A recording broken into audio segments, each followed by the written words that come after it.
আমার প্রতিপক্ষ যারা আছেন, প্রতিদ্বন্দ্বী যারা আছেন, আমি তাদেরকে অনুমতি দিলাম, আপনারা যদি আমি কোনো লঙ্ঘন করি এবং আমার কোনো সমর্থনকারী যদি লঙ্ঘন করে, আপনাকে আমি অনুমতি দিলাম যে আপনারা রিটার্নিং অফিসার বরাবর, নির্বাচন কমিশন বরাবর এবং প্রশাসন বরাবর আপনারা অভিযোগ করতে পারবেন। চোরারঘাট মাধবপুর আসন থেকে আপনারা জানেন বৃহত্তর সন্নির্য সমর্থিত বাংলাদেশ মোমবাতি প্রতীকে মনোনয়ন পেয়েছিলাম। আজ হবিগঞ্জের সকল প্রার্থী যারা রয়েছেন প্রত্যেকেরই প্রতীক বরাদ্দ করা হয়েছে। আলহামদুলিল্লাহ আজকে আমাদের প্রতীক বরাদ্দ করা হয়েছে। আমরা রিটার্নিং অফিসে কার্যালয় ডিসি অফিসে আমরা এসেছি, আমরা আমাদের প্রতীক আমরা গ্রহণ করেছি। আমি দেশবাসীর কাছে হবিগঞ্জ 3 এবং 4 থেকে হবিগঞ্জ 4 আসন থেকে আমরা বাংলাদেশ ইসলামী ফ্রন্ট মোমবাতি প্রতীকে করছি এবং হবিগঞ্জ 4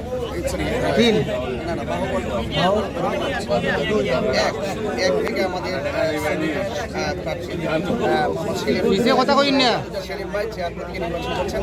সুতরাং আজকে আমরা আমাদের প্রতীকটা বুঝে পেয়েছি এবং আমরা আশা করবো আর কি নির্বাচনী এলাকা যারা রয়েছি সকলকে বলবো অত্যন্ত শান্তিপ্রিয়ভাবে যেন আমরা আমাদের কাজগুলো সম্পন্ন করি এবং পাশাপাশি আমার বরাবরের মতো একটা চাহিদা থাকবে, নির্বাচন কমিশনের কাছে একটা চাওয়া থাকবে, সেটা হলো লেভেল প্লেইং ফিল্ড যেন নিশ্চিত থাকে।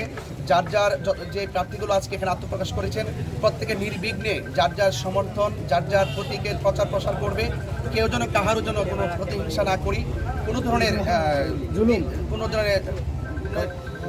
ভয় ভীতি সংশয় এগুলো যেন আমরা যেন মাঠে তৈরি না করি। আমি মনে করি যে নির্বাচনে প্রতিযোগিতা থাকবে, প্রতিহিংসা থাকবে না এবং কোনো ধরনের উগ্রতা থাকবে না। আর আমরা বরাবর আবারও বলি, যার যার জায়গা থেকে আমরা চেষ্টা করে যাব আমরা যেন কেউ কাউকে যেন ঘৃণার চোখে না দেখি।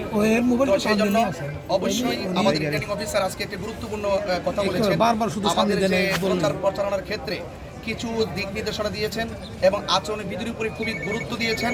আমরা যেন সেই আচরণ বিধিগুলো লক্ষ্য করি এবং আমরা যেন সেই আচরণ বিধি লক্ষ্য করি যেন আমরা প্রচার প্রচারণা করি। অবশ্যই যেন কোনো প্রার্থীর মাধ্যমে যেন কোনো আচরণ বিধি লঙ্ঘন না হয় এবং আমিও যদি কোনো ধরনের আচরণ বিধি লঙ্ঘন করি, আমার প্রতিপক্ষ যারা আছেন, প্রতিদ্বন্দ্বী যারা আছেন, আমি তাদেরকে অনুমতি দিলাম, আপনারা যদি আমি কোনো লঙ্ঘন করি এবং আমার কোনো সমর্থনকারী যে লঙ্ঘন করে, আপনাকে আমি অনুমতি দিলাম যে আপনারা রিটার্নিং অফিসার বরাবর, নির্বাচন কমিশন বরাবর এবং প্রশাসন বরাবর আপনারা অভিযোগ করতে পারবেন। সেটা যেন অন্ততপক্ষে আমরা যেন সে অভিযোগ করার সুযোগ ক্ষমতা রাখি, আপনারা সেই ক্ষমতা গ্রহণ করবেন। কারণ একটি নির্বাচন কেন্দ্রিক যে উচ্চ আকাঙ্ক্ষা এই জাতির মধ্যে সৃষ্টি হয়েছে, কোনো ধরনের ভয় ভীতি, জুলুম, নির্যাতন, সংশয় কিন্তু দিন কিংবা রাতে ভোট ছাপিয়ে ফেলে যে ওই যে বিজয়ী হওয়ার যে পরিকল্পনা, স্বপ্ন, এগুলো যেন আমরা কেউ না দেখি। আমরা জনগণের উপর আমরা ছেড়ে দিব, পছন্দের মতো প্রার্থীকে ভোট দিবে এবং কেউ কাউকে জোর জবরদস্তি করবে না, কেন্দ্র দখল করবে না এবং কাউকে কোনো ধরনের টাকা পয়সা বিভিন্ন ধরনের হ্যারেন্স করে মামলা হামলার ভয় দেখিয়ে যেন কেউ যেন কোনো সমর্থনকারী ভোটারদেরকে যেন কেন্দ্রে নির্বিঘ্নে আসার ক্ষেত্রে যেন নিরুৎসাহিত না করে, সেই বিষয়টা আমি সকল প্রার্থীদেরকেই আমি অনুরোধ করবো এবং আমি নিজেও সতর্ক থাকবো।